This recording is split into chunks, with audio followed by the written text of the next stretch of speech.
My name is Kalyne Renda, and I am the co-executive director at Monarch Services. I have been with Monarch for 10 years. I manage all of the programs for the agency, and I work on a number of public policy committees. I am part of a number of task force and commissions that help further the agenda of our mission of lives free from violence and abuse. Especially around domestic violence, sexual assault, and human trafficking, advocacy has many prongs to it. So the first and foremost is being there for our survivors, meeting them where they are at, and being able to help them navigate their path of healing. And everybody has their own path, and it is up to us as advocates to help them determine what that path is for themselves.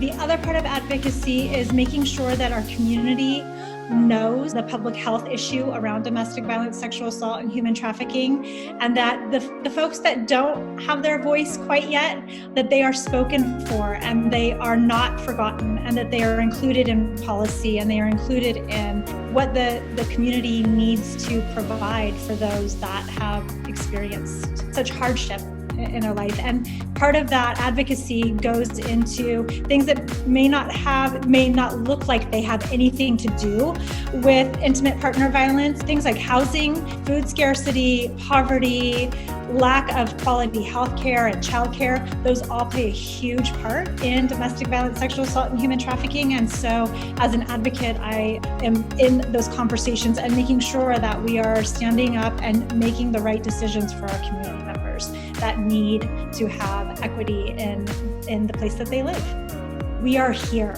We will always be here. We will always believe you, and just trust in the fact that the healing process is possible. And one of my favorite things that I kind of live by in my life, especially in this very interesting year that we're living in, is this too shall pass.